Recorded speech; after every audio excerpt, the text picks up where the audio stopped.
The hum of the airplane's engine was a constant, lulling me into a semi-conscious state. I was on my way to a much-needed vacation, and the excitement was palpable.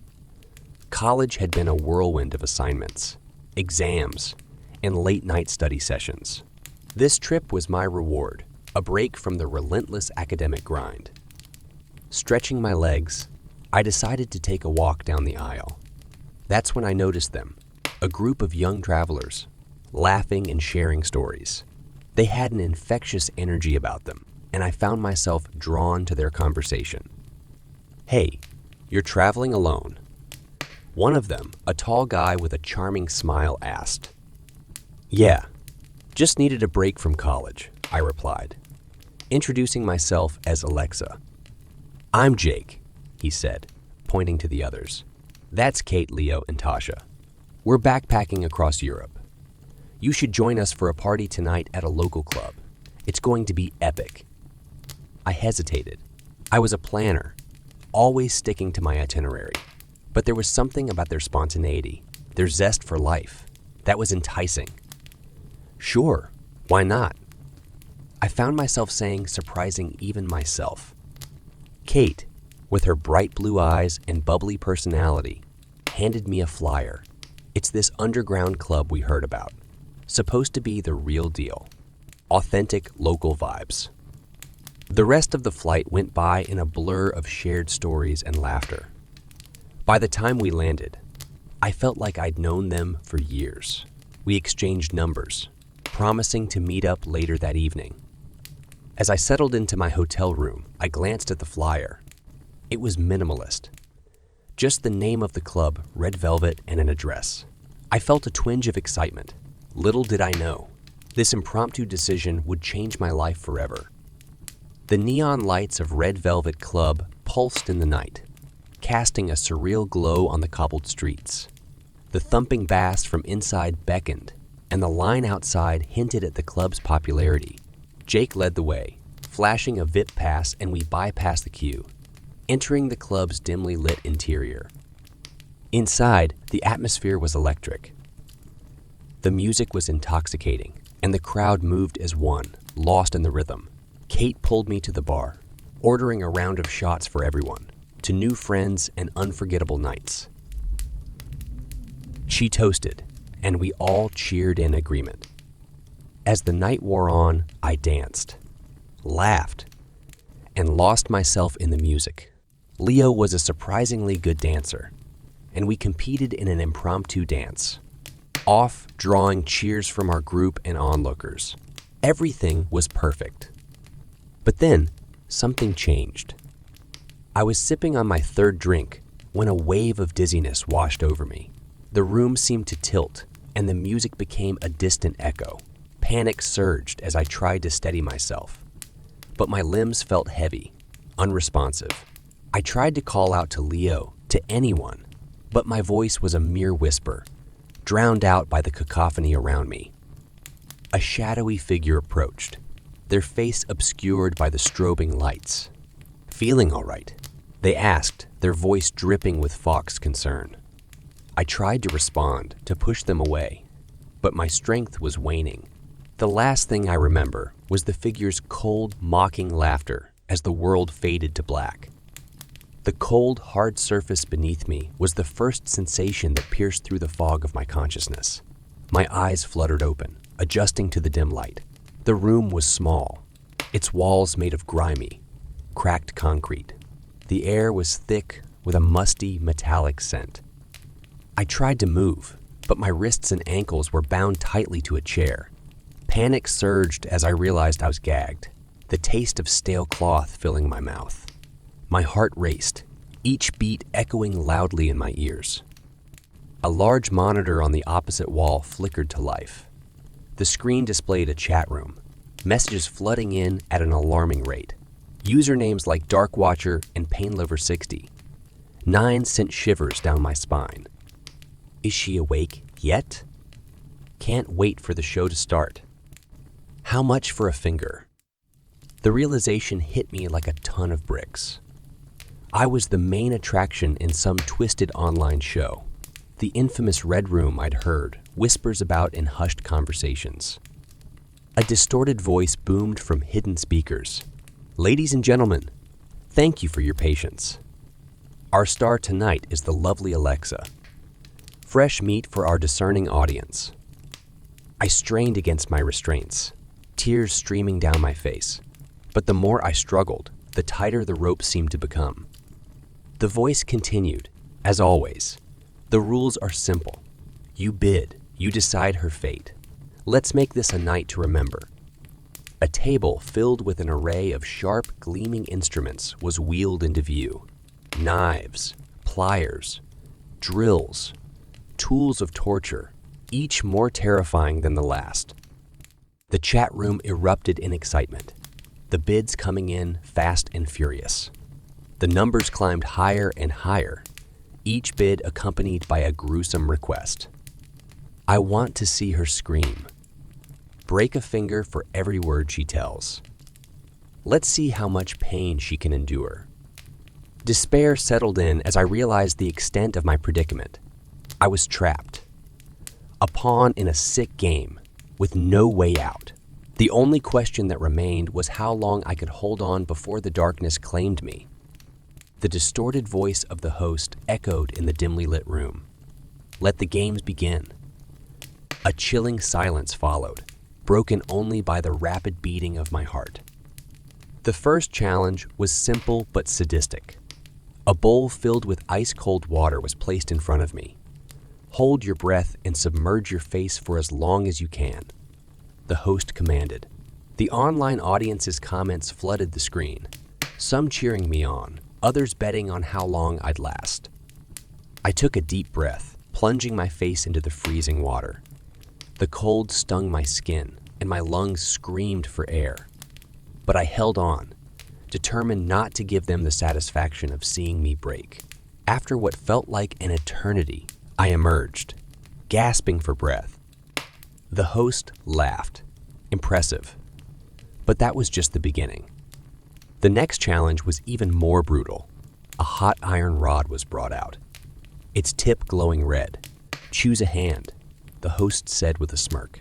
Tears streamed down my face as I presented my left hand, trying to brace myself for the pain.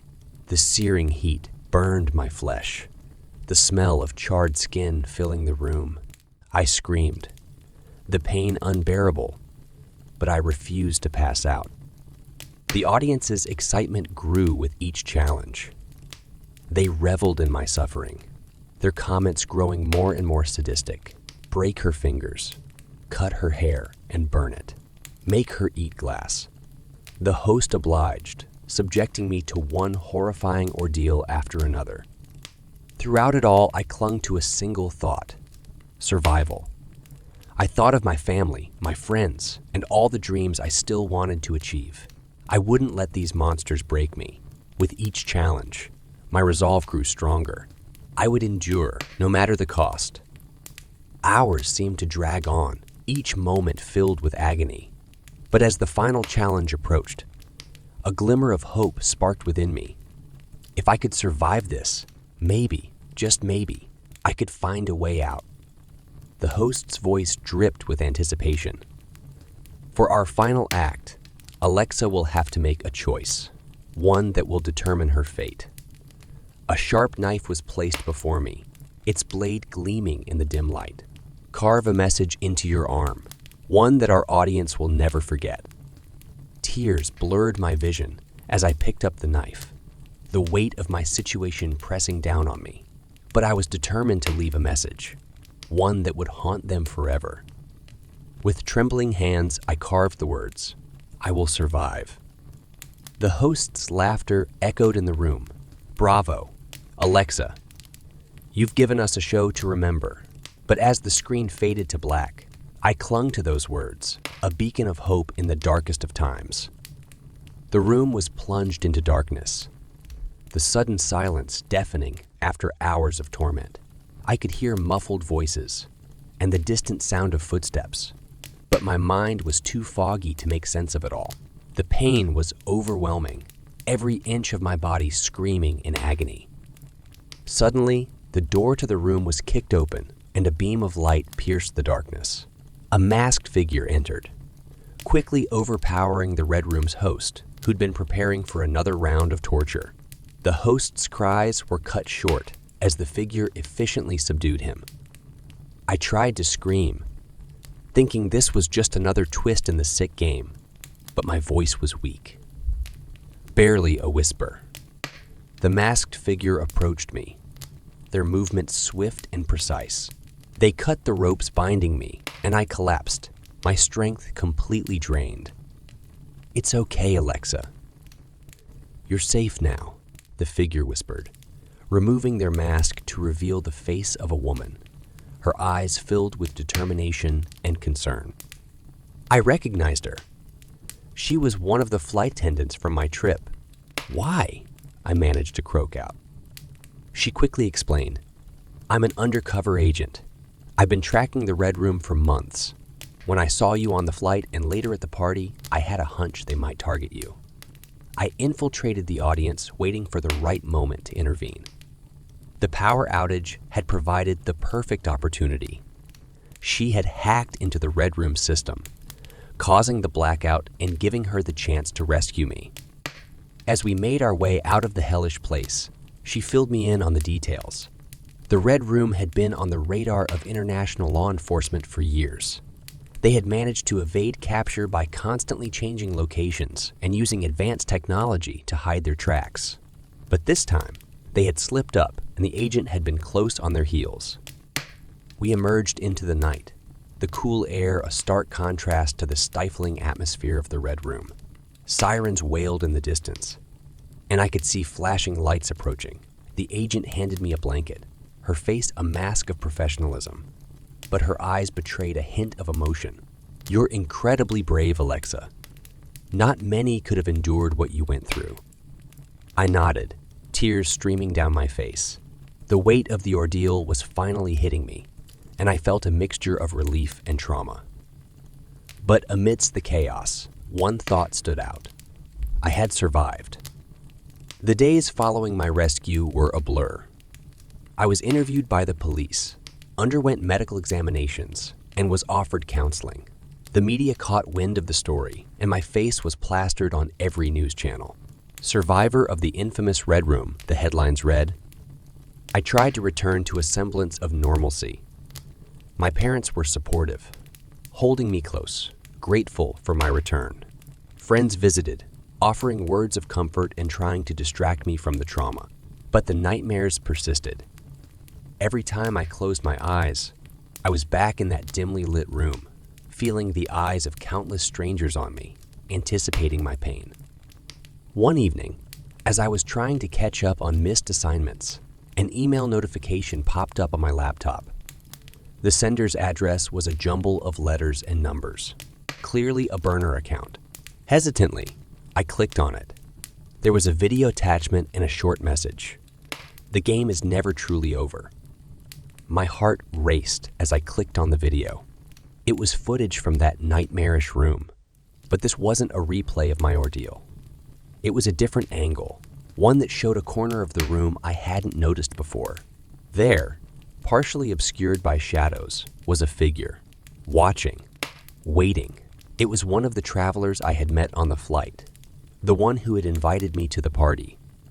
The realization hit me like a ton of bricks. They had been in on it. They had set me up from the very beginning.